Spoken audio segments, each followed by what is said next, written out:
L'émission qui suit a été réalisée par les membres de la communauté avec l'aide de Télé Cogeco.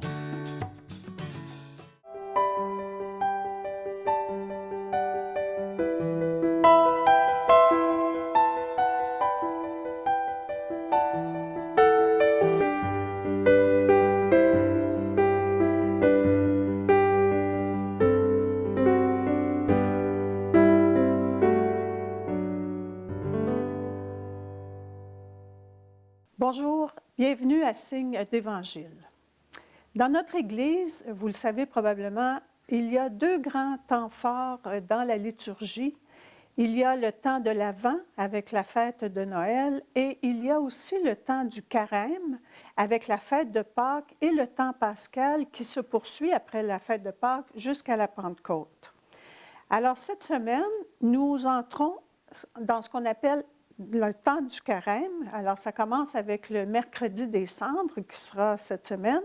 Et pour 40 jours, nous serons en temps de Carême. Alors, pour nous parler un peu du sens du Carême, quel sens donner aujourd'hui à ce temps de 40 jours? Alors, qui de mieux que notre pasteur de l'Église diocésaine pour nous en parler? Alors, je reçois cette semaine Monseigneur François Lapierre. Bonjour, Monseigneur François. Bonjour. Alors, merci d'accepter de venir nous parler de ce grand temps de l'année, qui est le temps de Pâques, mais qui est le temps d'abord du Carême. Alors, je voulais savoir d'abord, dans un premier temps, expliquez-nous, on commence par le mercredi des Cendres, et puis ensuite, on a pour 40 jours de temps on dit de jeûne, mais expliquez-nous d'abord, c'est quoi le temps, pourquoi le mercredi des Cendres, et à quoi correspond le temps de 40 jours, là? Eh bien, le mercredi des Cendres rappelle qu'au début de l'Église, dans les premiers siècles, vous savez, alors il y avait, durant le temps du Carême, il y avait les pénitents, c'est-à-dire les gens qui avaient été infidèles à leur foi, d'une façon ou d'une autre. Et c'était, on oublie parfois, vous savez, avant qu'on ait le sacrement de pénitence comme tel. Alors, il y avait les pénitents qui prenaient un sac de cendres et alors, il y avait une section, dans les premières églises, tout ça, il y avait une section qui était réservée à ces pénitents qui, durant le temps du Carême, justement, durant les 40 jours qu'ils préparent à la fête de Pâques, alors venaient pour les célébrations et alors étaient situés, alors ils étaient comme des pénitents publics, si on veut, des gens qui sentaient le besoin de cette pénitence pour renouveler leur foi, pour renouveler leur désir de suivre à la suite du Christ. Alors voilà pourquoi le mercredi des Cendres a gardé cet aspect des cendres. Et nous, ben moi je me souviens quand j'étais enfant et tout ça, bien souvent on avait durant le temps du Carême cette habitude de faire des sacrifices, comme on le disait. Et bon, par exemple, pas prendre de bonbons ou et chez nous, on avait déjà quand même l'habitude de mettre un peu d'argent de côté pour les plus pauvres. Alors ça aussi, ça fait partie du temps du Carême. Ah bon, d'accord. Et puis, mais quand on fait la consécration, Oui. enfin, avec les cendres, on dit, il y a quelque chose qui nous ramène à notre nature première, là, d'homme, tu es cendre et... Oui, c'est une des possibilités. Alors, aujourd'hui, on insiste davantage sur l'Évangile, mais on peut dire aussi que tu es cendre. C'est-à-dire, ça nous rappelle aussi notre condition condition humaine qui est mortelle. Alors, d'autant plus qu'aujourd'hui, bien des gens alors sont incinérés. Oui, oui. Alors donc, alors retournent en cendres. Et alors, ça nous rappelle donc le sens de notre vie. Et également, il faut voir que pendant plusieurs siècles, surtout au 4e siècle, 5e siècle, parce que c'est une longue tradition, au 4e, 5e siècle, alors le temps du Carême est devenu un temps très important pour les catéchumènes. Il y en a peut-être qui se demandent, c'est quoi ça, un catéchumène? Bien, les catéchumènes sont les personnes qui demandent le baptême. Et Pendant des siècles, alors, on a baptisé seulement, ici, pratiquement uniquement les enfants. Mais depuis quelques années, nous avons de nombreux catéchumènes. L'an dernier, dans notre Église, nous avons eu plus de 200 jeunes qui ont été ou confirmés ou baptisés à l'âge adulte. Et cette année, nous avons des gens qui sont des catéchumènes, c'est-à-dire qui se préparent à devenir chrétiens. OK. Puis Oui. c'est dans le temps de... Et de- le temps du carême, et surtout, par exemple, cette année, l'année A, l'année liturgique A, alors si vous regardez, les textes sont merveilleux. Ce sont, par exemple, il y a le texte de la Samaritaine, il y a l'aveugle-né, alors il y a Lazare, alors il y a tous ces textes qui sont des textes De conversion, de l'Évangile, de- de conversion, mais liés au baptême, Ah, à d'accord. l'expérience du baptême. Alors, et on sait que dans le baptême, il y a d'une part la renonciation au mal et de l'autre côté, l'ouverture à, à l'expérience du Christ.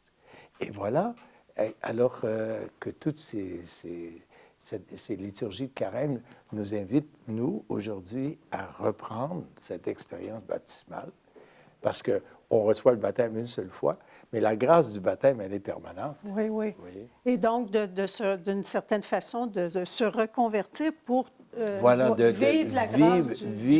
vivre notre grâce baptismale d'une nouvelle façon. Le baptême, il est donné pour la mission. Alors, c'est pour ça que cette année, le thème de notre carême va être être baptisé pour la mission. Pour la mission. Et retoucher, dans le fond, au mystère pascal, Oui. à l'expérience Voilà, du Christ. voilà, l'expérience du Christ et l'expérience donc de renoncer à, je dirais, à une vision mondaine, purement mondaine de la vie et s'ouvrir à l'expérience du Christ aujourd'hui. Alors, et nos catéchumènes, alors par exemple au début du carême, le premier dimanche du carême, nous aurons des catéchumènes qui seront accueillis pour vivre la dernière période de leur catéchuménat. Alors, Dites-moi, est-ce qu'on peut encore imaginer de vivre le carême en faisant pénitence, en faisant un jeûne, en faisant des sacrifices? Est-ce que c'est encore, selon vous, de bien, je vivre dirais, ça? vous Est-ce savez, que- le premier sacrifice que nous sommes appelés à faire, nous dit saint Augustin, c'est celui de la communion, c'est celui de la fraternité. Ça, je dirais, c'est l'unique sacrifice. Et l'offrande de la vie. C'est d'abord ça. Ça veut manger ou pas manger de bonbons, ben ça peut... C'est mieux, c'est mieux peut-être pour la santé des fois de prendre autre chose, mais c'est pas ça le plus important. Ce qui est important, ce qui est au cœur le grand sacrifice, c'est celui de la communion, de l'unité. Donc, c'est une période en Église de communion, une période de recherche de l'unité. La même chose, on pourrait dire dans les familles. Hein. Alors, je recevais justement aujourd'hui un message de quelqu'un qui disait « Priez pour moi parce que nous avons notre famille est actuellement avec beaucoup de tensions. » Ben voilà, le temps du carême est un temps précisément pour la communion et l'unité. Alors, ce serait ça le sens du carême. Oui, voilà. Le danger, vous savez, c'est comme, par exemple, le jeûne, il y a le jeûne.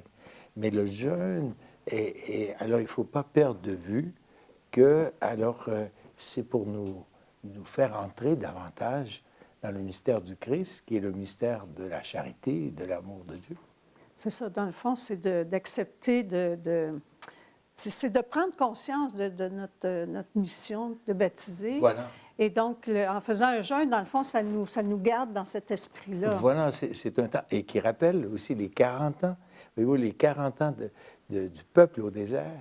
Quand le peuple est sorti d'Égypte, il a erré pendant 40 ans dans le désert parce qu'au fond, il manquait de foi pour entrer dans la terre promise. Alors, je dirais que le baptême... C'est comme un pèlerinage. C'est un pèlerinage, oui. Et le baptême est précisément cette sortie de la terre de l'esclavage et cette entrée dans la terre promise aussi que nous vivons.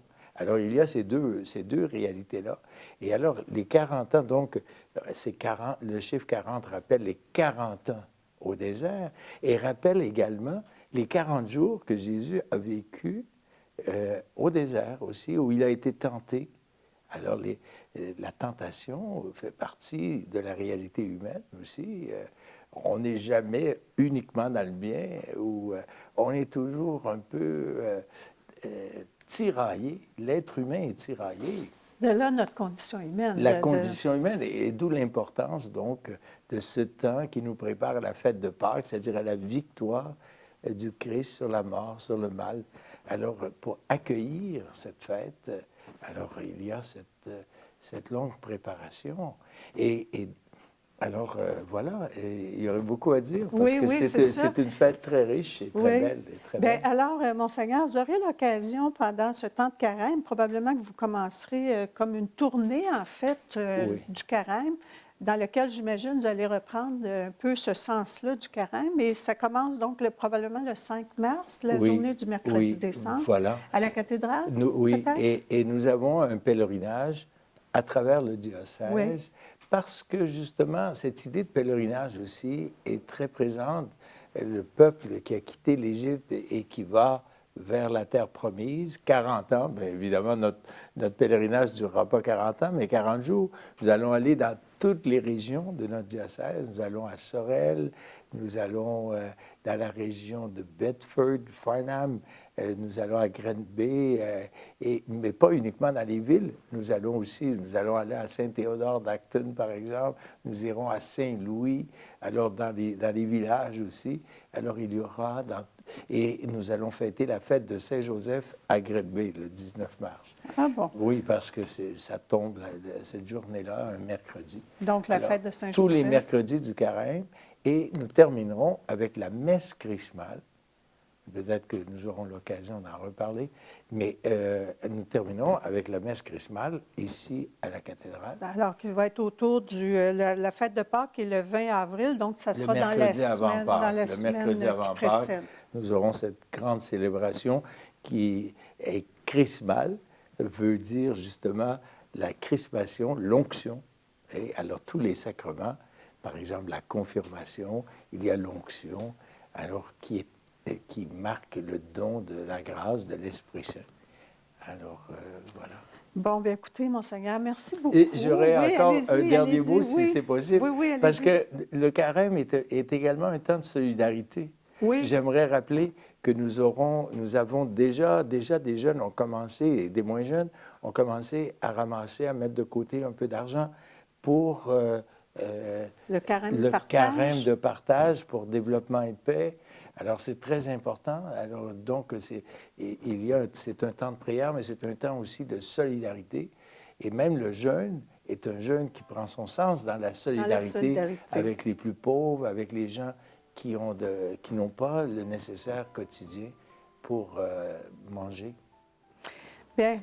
Merci beaucoup. Et puis, on va inviter les gens à suivre sur le site du diocèse. Vous aurez l'horaire, justement, de la tournée dont Monseigneur a fait mention. Alors, l'horaire détaillé des lieux où il y aura ces rencontres au sujet du carême.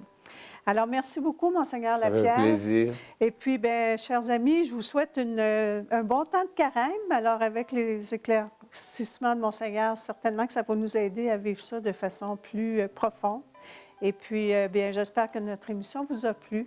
Revenez-nous la semaine prochaine.